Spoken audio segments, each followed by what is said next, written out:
Hi there, my name's Nessy and you're listening to a podcast of The Culture Cafe on RTE 2XM. This podcast features an interview with Darren Hayes and was originally broadcast on September the 11th, 2012. Enjoy! And last week I had the pleasure of catching up with Darren Hayes. Darren is about to embark on a tour of the UK and Ireland, and he's coming over to Dublin for a gig, and I was delighted to be able to get to ask him a few questions.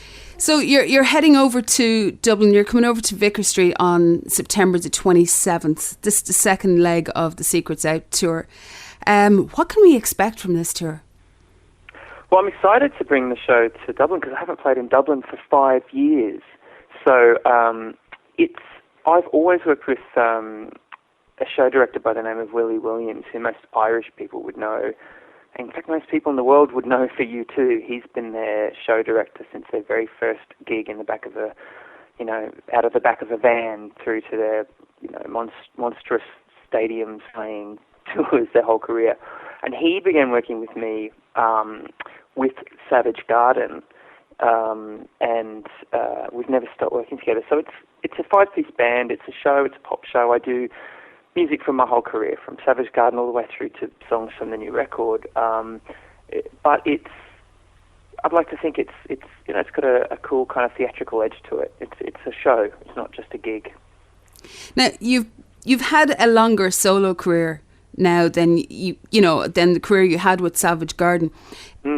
Is there anything you miss about being on the road with Savage Garden as a group, as a band, rather than as a solo artist?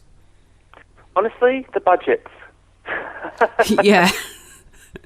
But no, I mean, as you said, it's actually been, it's been 3 times as long that I've been a solo artist, and most of my career has been solo, even though obviously the most famous part of it has been as a part of a duo, which was extraordinary.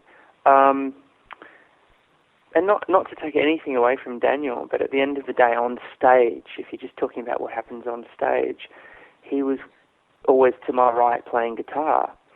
And I've always had someone to my right playing guitar. I've always had a band behind me, and it's a group effort.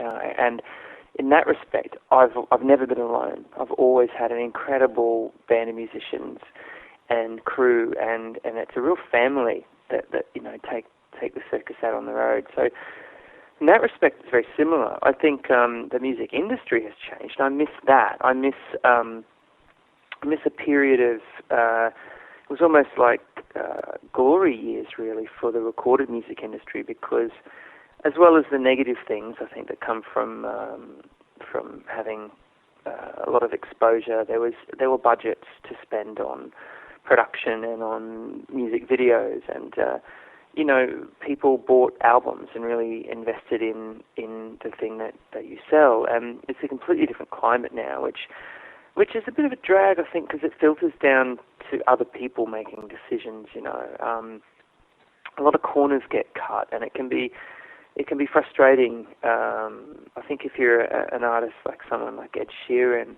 it's a fantastic time to be a musician, because Ed is this incredible talent, and he just walks out on stage with his talent and his guitar, and that's what Ed is about. But I think for somebody like me, I've always been about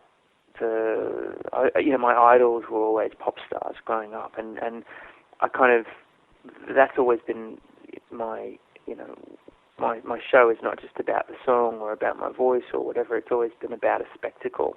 So in that respect, I miss how easy that was with bigger budgets.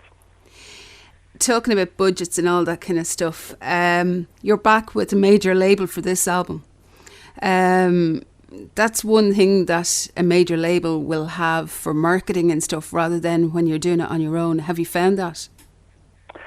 Yeah, to be fair, this record was a combination of things. I still have my own label, Powdered Sugar, and it's a really small team of people who really just work to put my records out. But I did it completely independently last time, and financially it was really a strain. It cost a lot of money, and we made no money. But it was a privilege, I think, because of the career that I've had. I could afford to do that maybe once. and I did it. But this time around, I knew I needed partnerships. And in the UK, I partnered up with EMI Music Services, so I still own the master of my record, but they helped market it. And in Australia, it was somewhat more traditional record deal with Universal. But again, I retained and paid for my master recordings, so I own them. Powdered Sugar owns them. And even though they contribute to things like some music videos and some marketing costs, there still isn't a lot of money around, I think, to promote a record, and you still have to be very careful and very strategic about how you do things. And it's been great to have, especially EMI in the UK are a fantastic team, and they really can help in terms of just, getting your record placement in stores and getting your record of exposure on, like Amazon and places like that. But I have to say, at the end of the day, it's still it's challenging. It's a challenging time, I think, to put records out, definitely. You're listening to the podcast of Culture Cafe on 2XM. This is the Culture Cafe. I'm Nessy and I'm speaking to Darren Hayes. Now, I have loads of questions here from fans and from the internet, so I'm going to run through some of them. Your album is very visual. Your lyrics are very visual, very personal, but they're still very universal. That also comes across in the videos that you've made for the singles from the album. How involved do you get with the video process? Incredibly involved, as involved as I am with the writing and the recording of the record. A lot of the music videos I'll write the treatments for, and then I find a director who can help me bring it to life. Blackout the Sun is one of those where I wrote the idea and I did sketches. I even sketched, ideas for what I wanted my costume to look like and what I wanted the dancers to look like. But I've always been that person. It goes back to that thing of being a pop star. I take the job seriously. I think about my stage and the gags and the segues between songs, and that it always extends into artwork and music videos. All of it. There was definitely a period in my career where I didn't have that much input, and I think my first solo album was an example of that, where a lot of the imaging and the videos were other people, and I was never completely comfortable in my skin. But I think from Attention and the Spark onward, it's been 100% me. Now, you're a fantastically private person, and I have to say, personally, I admire how you've achieved it, how you came out, and how you're coping with all that living in the UK when, the media, they will pick up. If you go out to put your rubbish bin out, they'll pick it up. But one question from Sparkle Katie 7. She mentioned that you married your childhood sweetheart, Kobe, in 1994, and she was wondering if you guys are still friends. Of course, yeah. I mean, she was my first love, and, I was young and still trying to work out who I was as a person, and it was obviously a mistake that we both admitted, but we're lucky. We're great friends, and she's a beautiful person. There's people from the USA, Argentina, Mexico, Germany, Trinidad. They all want to know, are you going to go on tour there? Well, the short answer is no, and that disappoints me too. I wish I could. The truth is, I haven't ruled it out. I definitely want to get back to the US and tour. I definitely would love to tour some more in continental Europe. I'd love to go and visit South America, Brazil, Mexico, all these places. But the very brutal truth is, unless I have a record label or I have airplay and someone to help promote the music, it's financially impossible. It really is. When I tour, I barely break even. The first leg of the tour, I wrote a check. This leg of the tour, I'm sort of making. I'm just cutting making costs, and it's what I do for my fans because I love them, and that's in countries where I sell records.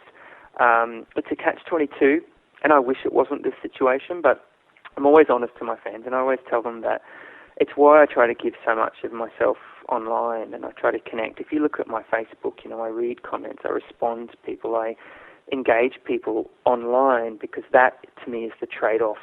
We live in a global community now. That's one one of the fantastic things about the internet is that there's no passport control. And I always try to make my music available at least digitally everywhere in the world, and I always try to compensate for that. But until, unless I get more airplay or someone has a hit somewhere else, the likelihood of me being able to afford to tour, unless it becomes a charity, it's really difficult. It's the truth. Now, Damo wants to know, if you had to pick, I think this is a great question, if you had to pick one for the rest of your life, which would you rather, no pockets or no socks? Oh, God, I'd give up pockets in a heartbeat. I'm a clean freak. I can't even bear walking around my house in barefoot. Listen, Darren, thank you so much for your time. I really too. appreciate it.